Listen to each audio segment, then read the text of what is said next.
So, where were we? Oh, right, there's this page in A Game of Thrones where pretty much every line is a contradiction. A midnight flight in the morning, a pregnancy of the infertile, a forgotten legendary storm, a damaged, pristine stronghold, a great battle against no foes, a rescue ship among the sunken, and the most loyal who have abandoned. Not to mention a knightly protector who is burly but scrawny, walking but unwalking, old but young, a teacher but not teaching, rough but delicate, hot yet cold, living in a city called Braavos, but maybe Tyrosh. It's a dizzying headache, and it only gets worse. Let's go on to our most infamous line. That was when they lived in Braavos, in the big house with the red door. Dany had her own room there, with a lemon tree outside her window. And so here we are, back at the lemon tree, the most glaring of all the errors in the story of Dany's childhood.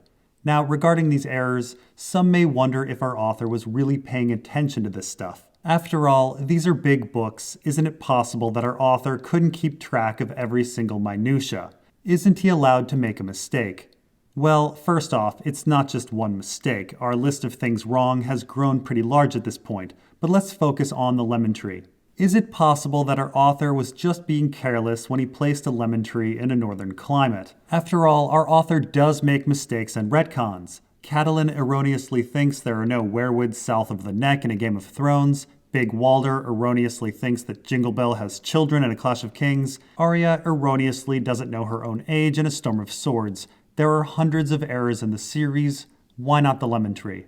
Well, the lemon tree being a simple mistake is pretty unlikely. This is not like winter wheat ripening in the wrong season in the Elaine sample chapter. The lemon tree is important to our author.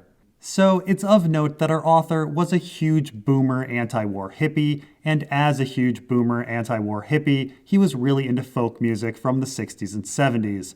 Weirwoods, for example, are in fact named for Bob Weir of the Grateful Dead, and George R.R. Martin absolutely loves the folk trio Peter, Paul, and Mary. In fact, he dedicated his novel The Armageddon Rag to them, among others, and in The Armageddon Rag, we find this passage. Afterward, Froggy told an elephant joke, and they went from there to grape jokes, to dead baby jokes, and finally everyone was drunk enough and stoned enough so they were willing to let Lark sing. He sang Lemon Tree, and Leave It on a Jet Plane, and If I Had a Hammer. Now, the songs Lemon Tree, Leave It on a Jet Plane, and If I Had a Hammer were originally written by Will Holt, John Denver, and Peter Seeger, respectively, but the thing that links them is that Peter, Paul, and Mary had very successful covers of each. In fact, Lemon Tree was the debut single from their debut album. The point being, our author cares about Peter, Paul, and Mary, their music, and specifically Lemon Tree. He liked the song so much that he included it in his love letter novel to the music of his youth. So Dany having a lemon tree outside her window is not some random piece of setting. Lemon Tree is one of our author's favorite songs, sung by one of our author's favorite groups. And in the song itself, we have this chorus. Lemon tree very pretty, and the lemon flower is sweet, but the fruit of the poor lemon is impossible to eat. In the context of the song, the lemon tree represents fleeting romantic love, something that appears to be sweet but ends up sour. So it's rather interesting that the lemon tree is set up as a symbol of deception, something that appears positive superficially but is negative in substance. And one can read into that as much as one wants. The main point I'm making is that Lemon Tree is something significant that our author would not be capricious with. Now, one might also question whether it's actually possible for lemon trees to grow in a northern climate.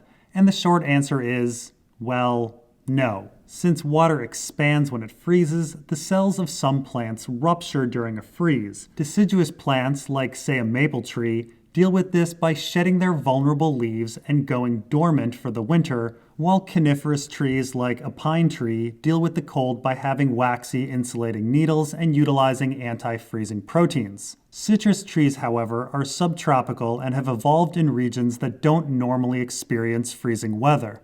And so they have neither of the previously mentioned life-saving mechanisms. Simply put, freezing weather would kill a citrus tree. And Arya specifically tells us this.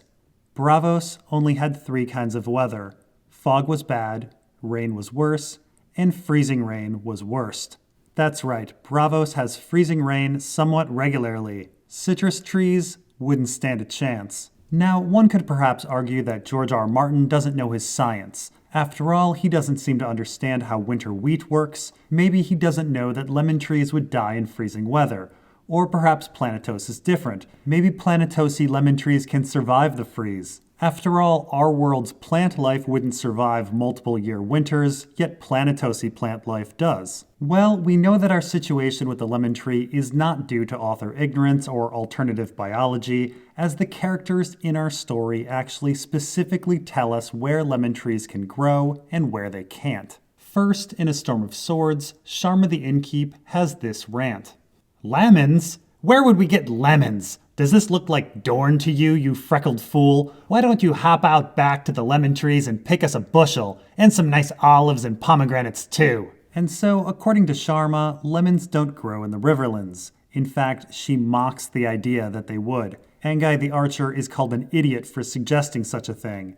And we learn that lemon trees grow in similar environments as olives and pomegranates. That is, in southern climates. And in Westeros, this southern climate appears to be in Dorne. In fact, it's also in A Storm of Swords that we hear of Lemonwood, the seat of House Dalt. However, Dorne is not the only place where lemons grow. In A Dance with Dragons, we have this passage. Wine cups in hand, the Yunkai wandered the garden in small groups, beneath lemon trees and night-blooming flowers, and Dany found herself face to face with Brown Ben Plum. And so we find that lemons do grow in Meereen. The city is slightly further north than Dorne, but at a generally southern latitude.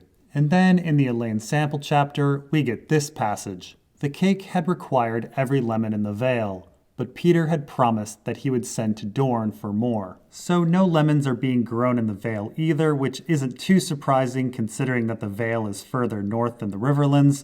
But in case one was wondering about ocean currents and jet streams affecting weather, we find out that they don't seem to any great degree. And finally, and most importantly, we get this passage from the Mercy sample chapter with Raff the Sweetling and another Lannister guard. 7 hells this place is damp, she heard her guard complain. I'm chilled to the bones. Where are the bloody orange trees? I've always heard there were orange trees in the free cities.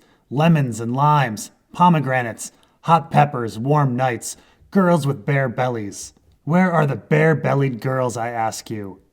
Down in Weiss and Mere and Old Volantis, the other guard replied. He was an older man, big-bellied and grizzled. I went to Weiss with Lord Tywin once when he was hand to Aerys.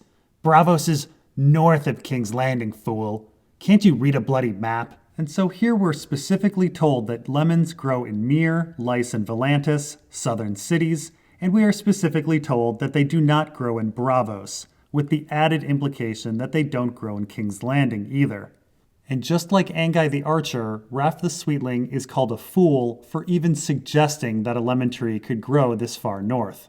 In the end, the evidence is simply overwhelming that lemons grow in the south and do not grow in the north. And specifically, they do not grow in Braavos. Characters are mocked for suggesting otherwise. And if all of this isn't convincing, the importance of lemon tree to our author personally, the science of lemon trees not growing in places that freeze, and our characters specifically telling us where in the world lemon trees grow and do not grow, including characters telling us that they do not grow in Braavos, we have our author's own words on the matter. A fan asked our author, Dany remembers a lemon tree outside the house with the red door in Braavos, but citrus trees shouldn't really grow in Braavos' cold, foggy climate.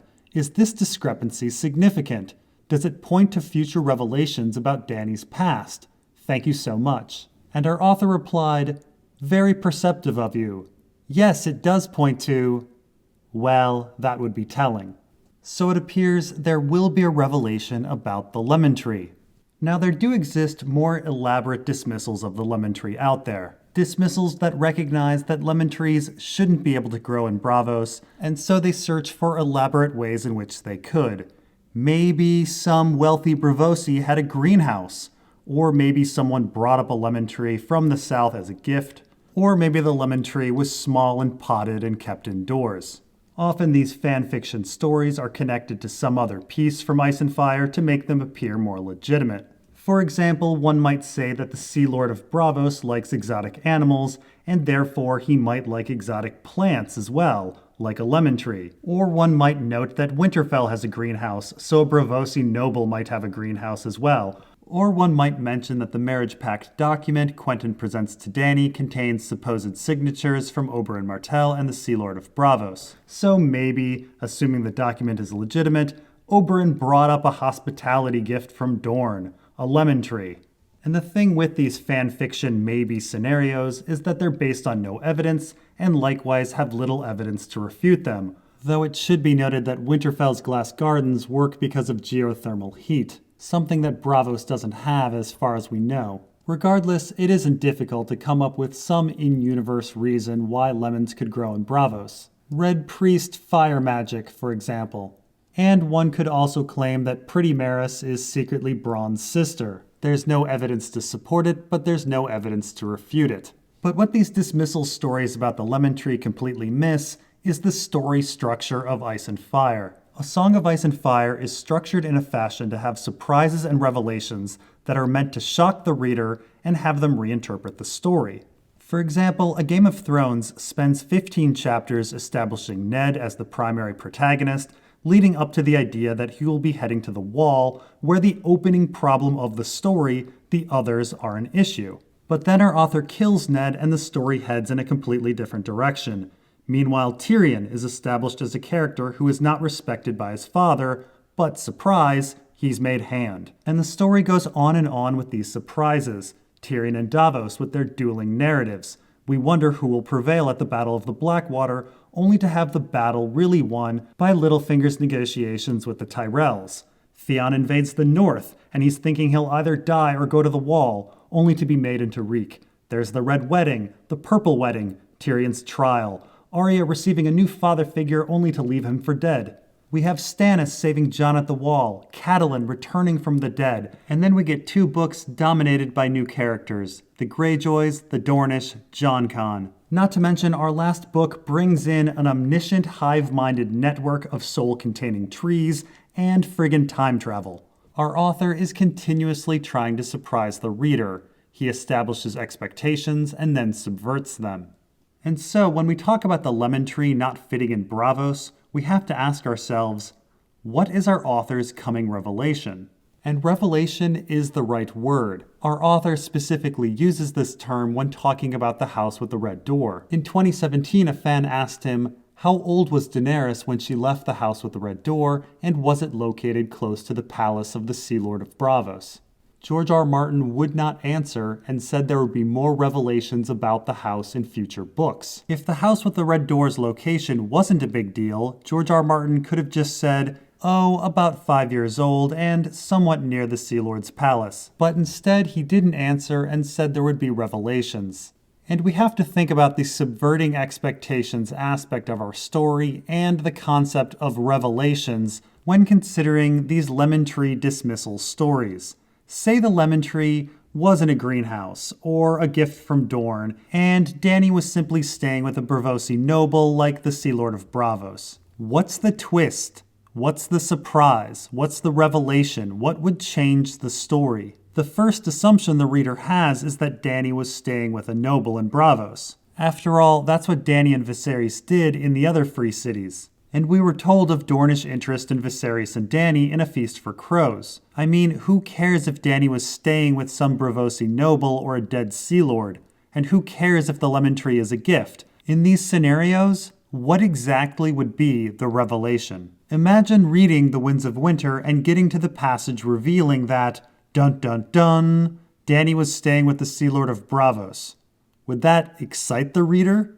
Would that justify 30 years of setting up a lemon tree in a northern climate? Our author established a lemon tree in Dany's memories in A Game of Thrones, brought it back up in A Clash of Kings, had Sharma the Innkeep mention that lemons don't grow in the north in A Storm of Swords, had Arya experience cold weather in Braavos in A Feast for Crows, and had Raph the Sweetling affirm that lemons don't grow in Braavos in The Winds of Winter. All for Dany was staying with a Braavosi noble with a greenhouse? The setup doesn't match the payoff and certainly doesn't explain our author's evasive nature to questions about the house with the red door. Not to mention, we have all the other issues on the Page of Lies, many of which we haven't covered yet as we're not done with the page.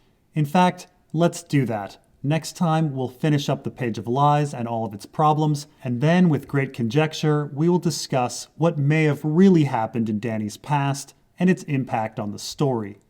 Thanks for watching, and we'll see you next time.